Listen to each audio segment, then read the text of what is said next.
We've got 3 days off until Thursday evening when we will see the West Regional semifinals and the East Regional semifinals as well. West Regional games played out in Los Angeles at Crypto.com Arena. East Regional semifinal games and that final in Boston inside TD Garden, where Connecticut does not have to travel very far on their chase for a second consecutive national championship. But we start in the West region with the nightcap on Thursday. That would be Alabama and North Carolina. UNC has looked really strong in its opening 2 performances as the 1 seed in the West region. They took care of Wagner, as you would expect them to do, against the 16 seed, winning by 28 and down by double digits early in the opening half against Michigan State on Saturday. When some thought that Sparty might keep it close, UNC showed its might to win by 16, 85-69. Now North Carolina remains a 3.5-point favorite for the Sweet 16 against the Crimson Tide. And take a look at that total. Once again, 173.5, the same number Alabama had in its opening round game against Charleston. That was the largest total DRS we had seen in over 2 decades in the NCAA tournament. And not just the biggest by a point or the hook, but the largest by at least 4 points since the year 2000. It should be a great game overall. And also, we have to remind ourselves, and I always bring up this point where when you think about teams like North Carolina, it's usually the offensive end, which they're very good, 16th in the country here in adjusted efficiency. But if we take a look at the defensive end, they're top 10 on defense, which is exactly what you need. If you're a tempo team and still in the top 10 in defense, that is absolutely tremendous, which UNC is, because Alabama is a top 5 offense in the country as well. So that toe-to-toe matchup is going to make some sense and be a lot of fun. But also, if we're breaking it down to the numbers that make sense, UNC is very good throughout on defense. We know Alabama, top 20 in the country at firing from 3-point range. However, UNC does a pretty good job at chasing you off of the 3-point line, Ben, and also defending the 3-point line. So then you switch up and say, okay, well, Alabama can possibly go inside against Baycott. I don't think that's going to be the case either. Top 25 and 2-point field goal percentage is UNC's defense. And if you take a look at the point distribution from Alabama, how about this, Ben? 349th in the country at scoring inside the 3-point line. That's not their bread and butter. So conversely, you flip over and take a look at UNC's offense, which is very good also. They don't turn the basketball over. They rebound extremely well. And here's the key indicator. In the SEC, you're going to play a lot of defense and you're going to get a lot of fouls. You look at Alabama's defense, 327th at fouling. You take a look at Carolina, who can get to the free throw line. The advantages here for me early are going to point towards North Carolina in this game, Ben.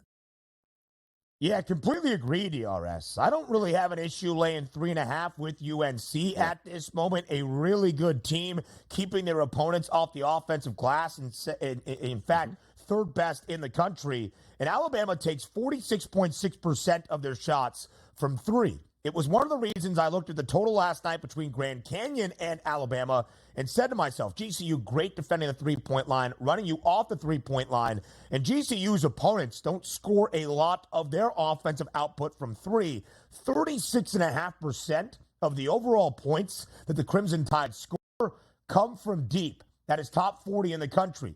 UNC mirrors what GCU does, at least metrically, in terms of containing the 3-point shot. It would make sense to me right now to early lay 3.5 points with North Carolina. It would make sense to me right now to go under 173.5. Despite North Carolina, DRS, going over in 5 of its last 6 games, if they want to win this game and win it by a comfortable margin, I believe that total has to stay under. It probably does have to stay under, but also if you're looking from a way to say, I don't want to lay points, which pretty much is me in the tournament, I probably look towards a maybe North Carolina team total to the over. Now, also, if you're looking for a team total over, that probably means the game goes over itself. But 2 of the metrics that I do like to look at, number 1, is tempo and how quick you are at the shots. Both of these teams really get up and down the court, but also keep in mind, when the defenses don't force turnovers, what does that mean? More offensive selection, more offensive shots. Alabama doesn't turn the basketball over a lot. Carolina, 310th in the country, Ben, at turning you over, which is bad. You take a look at Alabama's defense, 277 in the country, but also turnover percentage for the offense for UNC, 22nd in the nation, which means they don't turn the basketball over. So I'm interested to see, put it this way, if I had to bet right now, team total over UNC, and I would take the -3.5 for UNC. I believe right now they're the better basketball team.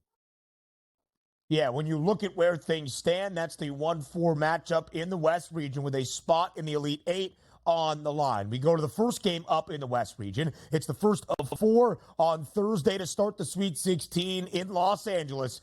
Arizona and Clemson, 2-6 matchup. Line changing as we speak. 6.5-point spread in favor of the Cats at the open.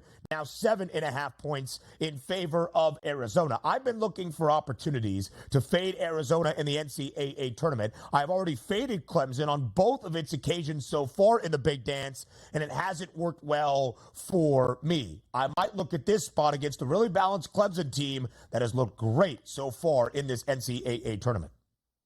Yeah, and also you take a look at here, maybe it's more of a home court advantage if you look at it for Arizona, closer in proximity than Clemson. Obviously, probably a bigger basketball fan base for Arizona than Clemson already, so something to play into. We saw a lot of that this weekend. Watching that Purdue game, Ben, you could have struck and say, hey, this might be on campus at Purdue of how loud that arena was. Not saying the Arizona crowd will be that loud, but certainly a distinct advantage, and also playing on your own time schedule there in Arizona to California as opposed to East Coast time zone with Clemson. But if you're looking at Arizona's defense, here's what's tough, because I didn't like the Pac-12 all that much this year, top to bottom. But the one thing that does stand out is when you have a top 10 offense and a top 10 defense on the same side and that much athletic ability, it's hard to knock off Arizona. But also looking at this game where styles make some fights here, I think they're pretty good matchups here, Ben, on both sides to get some points. Because what do we usually look for? One team that loves the three-point shot, and it's the only way they can score, going up a team that goes, you're not going to shoot the three-point shot, so good luck getting to the paint and laying it in and getting fouled, which you don't do. But you look at some of these offensive numbers, both teams decent shooting free throws, obviously top 10 for Clemson.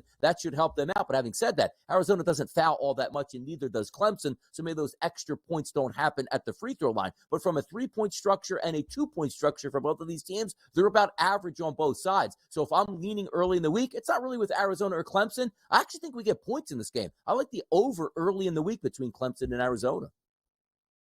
Both teams have gone under in each of their two games so far in the NCAA tournament. In fact, Clemson under in 9 of its last 12 games. It's how they really slowed things up against Baylor, a good three-point shooting team yesterday. And Baylor will take the three. Clemson will allow you to take the three. Arizona doesn't really look for the three. Only 33% of its shots coming from beyond the arc, but maybe that's an adjustment in these next 3 days that Tommy Lloyd and Arizona will look to do, because they have the 16th fastest tempo in all of college basketball. They want to get up and down the floor. Now we go out to the East region. In Boston, first game up inside TD Garden.